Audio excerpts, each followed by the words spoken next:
Assalamualaikum warahmatullahi wabarakatuh.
Innal hamdalillah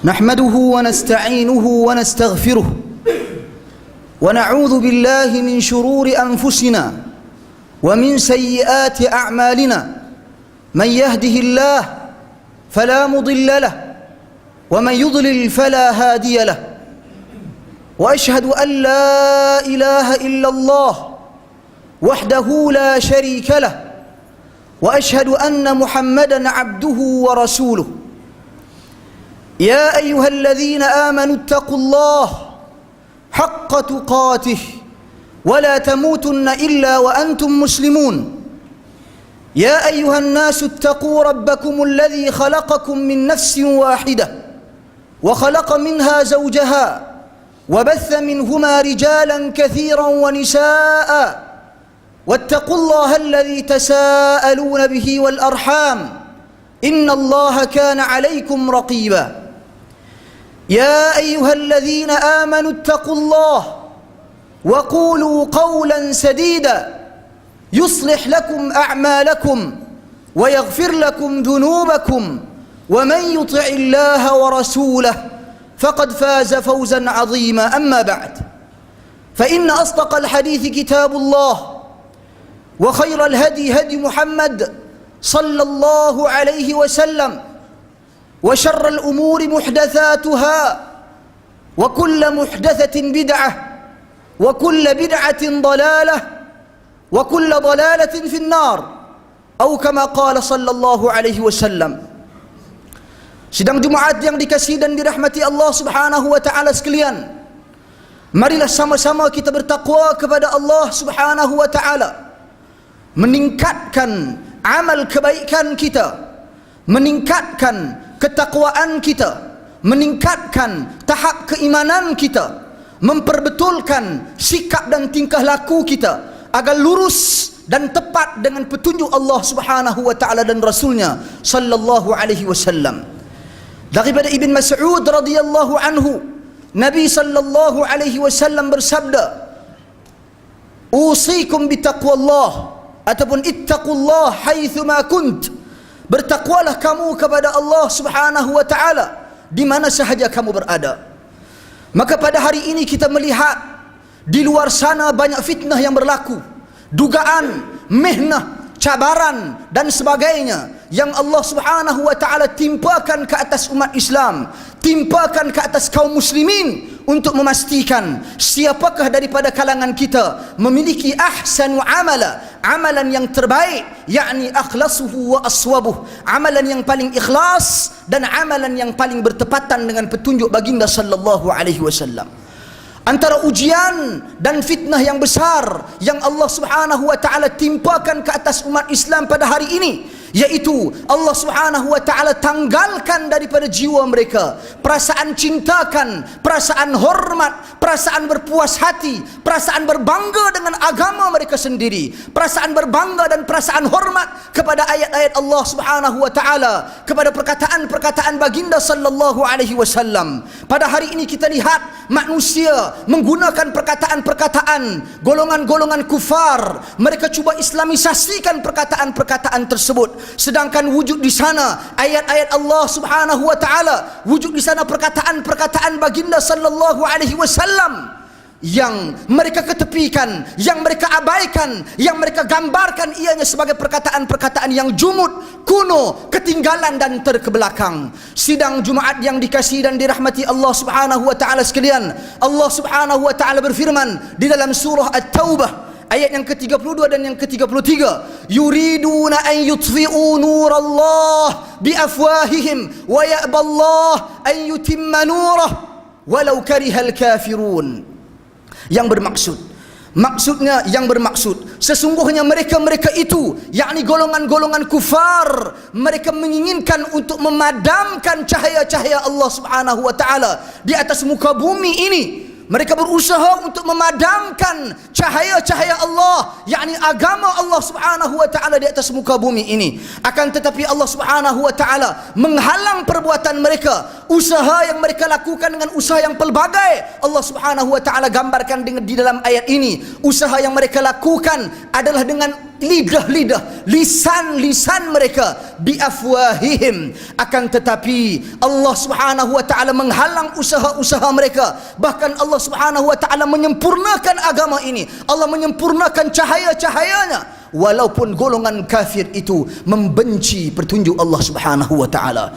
Dan seterusnya Allah Subhanahu wa taala menyatakan, huwallazi arsala rasulahu bil huda wa dinil haqq liyudhhirahu 'ala ad-din kullih walau karihal musyrikun. Dialah yang mengutuskan rasul dengan petunjuk dan agama yang benar untuk menonjolkan Islam, untuk mengangkat kedudukan Islam, walaupun golongan musyrikin itu membenci. Maka jelas golongan-golongan kufar ini, mereka sangat tidak senang dengan Islam, bahkan mereka benci walaupun perkataan-perkataan Islam, perkataan kalamullah, perkataan-perkataan Rasulullah sallallahu alaihi wasallam bertebaran. Mereka membenci perkataan-perkataan tersebut. Mereka ingin menukarkan perkataan-perkataan tersebut kepada perkataan-perkataan mereka. Mereka berbangga dengan perkataan moderate, mereka berbangga dengan perkataan liberal, mereka berbangga dengan perkataan plural, mereka berbangga dengan perkataan modernis, mereka berbangga dengan perkataan Islamis, Islamisasi dan sebagainya, bertujuan untuk mengelabui mata umat Islam, yang mana umat Islam makin hari mereka arahkan pandangan umat Islam menjadikan barat sebagai rujukan agama, meninggalkan timur tengah, di mana wujud di sana ulama-ulama Islam yang selama ini mempertahankan Islam,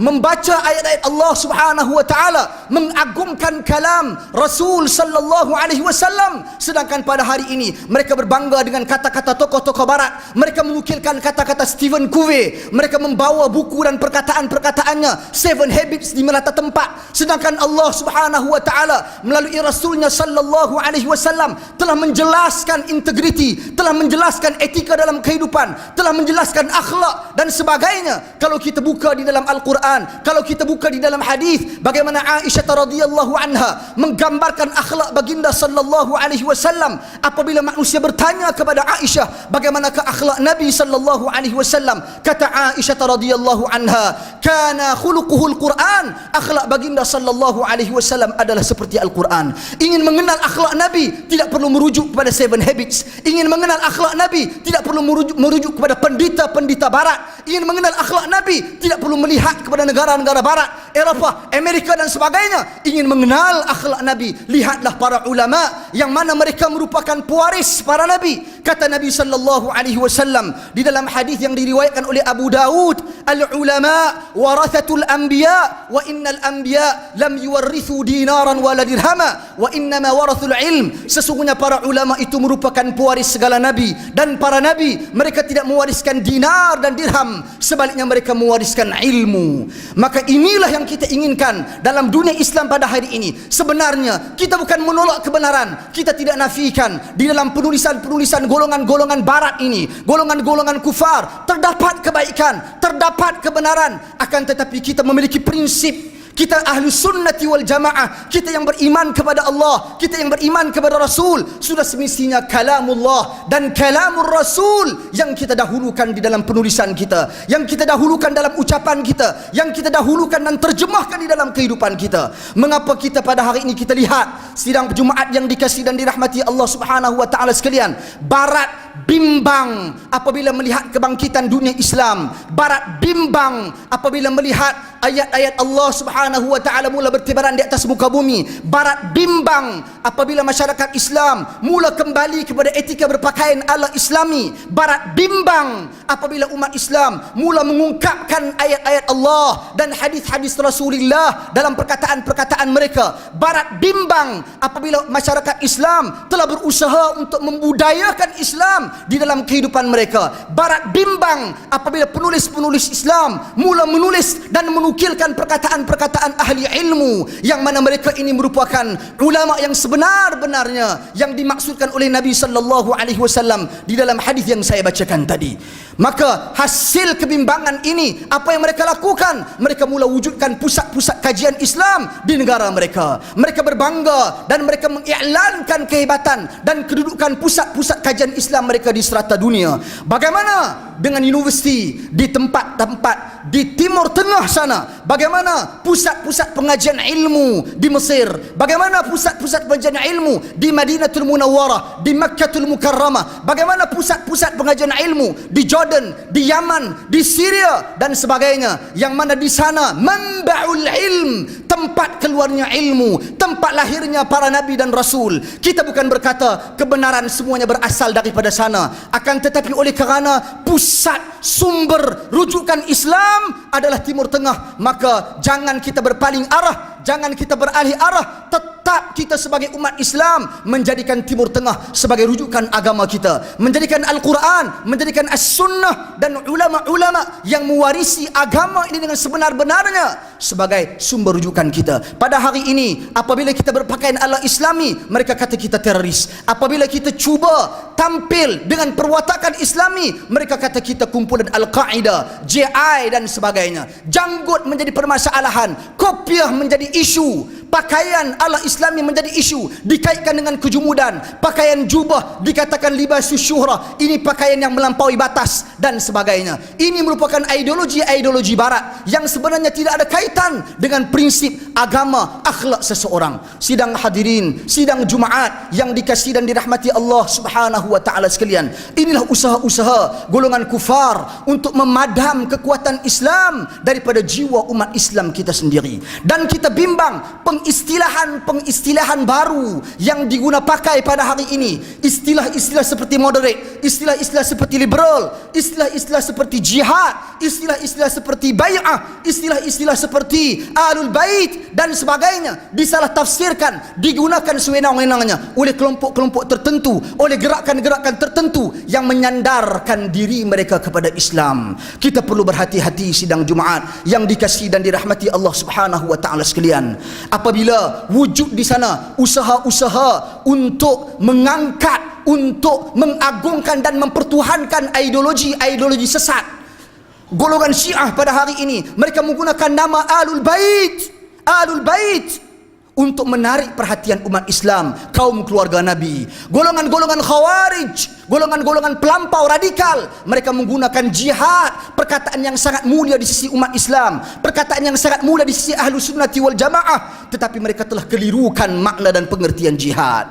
Golongan-golongan mu'tazilah, golongan-golongan liberal, mereka menggunakan perkataan modernis, mereka menggunakan perkataan hak asasi untuk menggambarkan bahawasanya di sana terdapat keluasan. Mereka meluaskan Islam, bukan Islam yang luas yang mereka maksudkan. Maka sidang Jumaat yang dikasihi dan dirahmati Allah Subhanahu wa taala sekalian, jangan sama sekali kita tertipu dengan penggunaan istilah yang hebat, yang mana sebenarnya ia merupakan agenda barat untuk memusnahkan umat Islam. Lihat apa yang berlaku di Timur Tengah, lihat apa yang berlaku di Mesir apabila menangnya parti Gerakan Ikhwanul Muslimin, dan tempat yang kedua dimenangi oleh parti Hizbun Nur. Gerakan Ikhwanul Muslimin secara terang menjelaskan bahawasanya kami tidak akan melaksanakan secara total undang-undang dan hukum Islam. Walau bagaimanapun, gerakan Hizbun Nur mereka mengatakan kami akan melaksanakan hukum Islam secara 100%.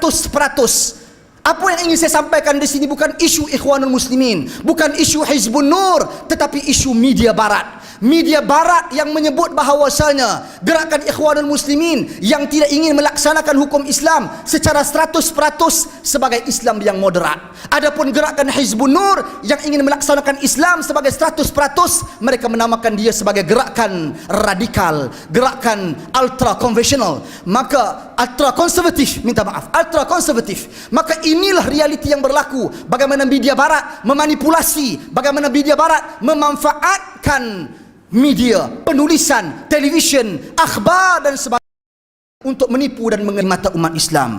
Maka bangkitlah wahai umat Islam, bangkitlah kita, sedarlah kita daripada tidur dan lena yang panjang. Bukan kita berdemonstrasi, bukan kita keluar melakukan perarakan di jalanan, bukan kita memaki hamun, bukan kita melakukan pengeboman berani mati, bukan kita melakukan pemberontakan, bukan kita melakukan huru hara, tetapi kita berusaha untuk mengembalikan masyarakat kita kepada Al-Quran dan juga As-Sunnah sesuai dengan petunjuk salaful ummah.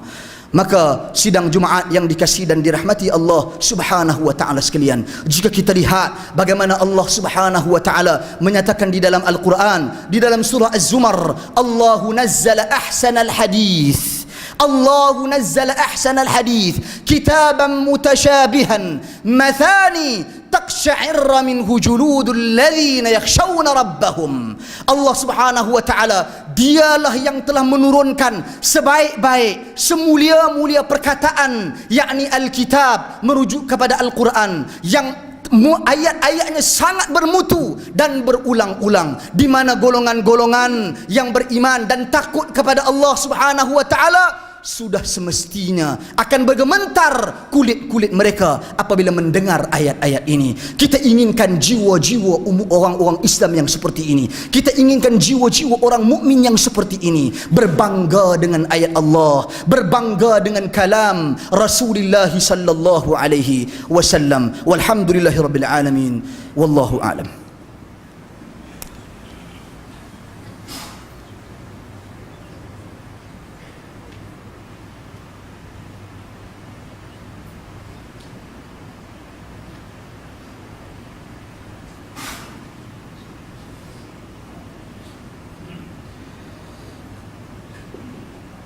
Alhamdulillah, wassalatu wassalamu ala rasulillah wa ala alihi wa sahbihi wa mawalah, amma ba'd.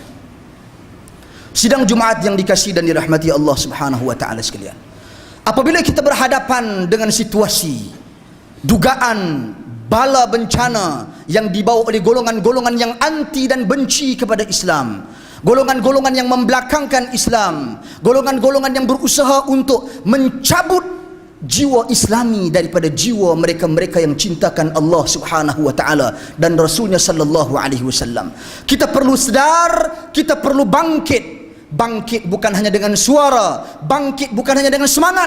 Kita tidak ingin tergolong di kalangan orang yang Nabi sallallahu alaihi wasallam maksudkan di dalam hadis, likulli amalin syirrah wa likulli syirratin fatrah. Setiap amalan itu ada masa semangatnya, dan setiap masa semangat itu ada masa putus asanya. Kita tidak ingin tergolong di kalangan orang yang putus asa. Kita tidak ingin membina agama ini hanya semata-mata dengan semangat, tetapi kita ingin membina agama ini, mempertahankan agama ini dengan ilmu pengetahuan.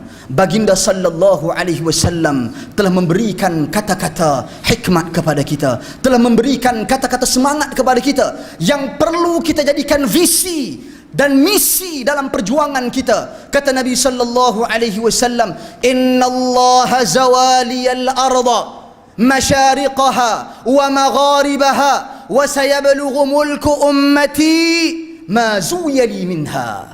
Hadis rawahu Muslim daripada Thauban radhiyallahu anhu. Maksudnya, sesungguhnya Allah Subhanahu wa taala telah himpunkan kepadaku bumi keseluruhannya, dari timurnya ke baratnya, dan sudah pasti umatku akan memiliki dunia ini, akan memiliki sesuatu yang Allah Subhanahu wa taala telah himpunkan untukku. Ini janji Nabi sallallahu alaihi wasallam. Ini merupakan titik kepada kebangkitan umat Islam, bukti kepada kebangkitan umat Islam. Umat Islam suatu hari nanti pasti akan berada dan akan mendominasi bumi Allah Subhanahu wa taala yang telah Allah tetapkan untuk kita semua. Maka ia perlu kepada kebangkitan, perlu kepada usaha. Al-Syekh Muhammad ibn Salih Al-Uthaymin rahimahullah di dalam kitabnya yang terkenal As-Sahwatul Islamiyah, kebangkitan Islam, menjelaskan beberapa prinsip tentang kebangkitan umat Islam. Saya tidak bermaksud ingin menyentuh keseluruhan prinsip-prinsip tersebut, akan tetapi beberapa poin penting yang beliau bangkitkan, antaranya adalah perpaduan. Perpaduan yang kita inginkan, perpaduan umat Islam, ketepikan ideologi politik, ketepikan kepentingan diri, ketepikan kedudukan dan kekuasaan. Kembali kita bersatu atas nama Islam, atas nama iman. Ini yang dituntut oleh Allah Subhanahu wa taala. Ini yang akan dipersoalkan oleh malaikat di alam barzakh kelak, sebagaimana kata Nabi sallallahu alaihi wasallam dalam hadis yang masyhur, "Man radiya billahi rabba wa bil islami dina wa bi Muhammadin nabiyya wajabat lahul jannah." Barang siapa yang redha Allah Subhanahu wa taala itu sebagai Tuhan baginya, dan Rasul dan Muhammad itu sebagai nabi baginya, dan agama Islam itu sebagai agama baginya, maka layaklah dia memiliki syurga Allah Subhanahu wa taala. 3 perkara ini sahaja yang perlu kita bersatu di atasnya, mempertahankannya sehingga ketitisan darah yang terakhir. Ini agama kita, ini prinsip dan pegangan kita. Kita bukan menuju hal radikal, kita bukan teroris, kita bukan berfikiran jumud, kita bukan berfikiran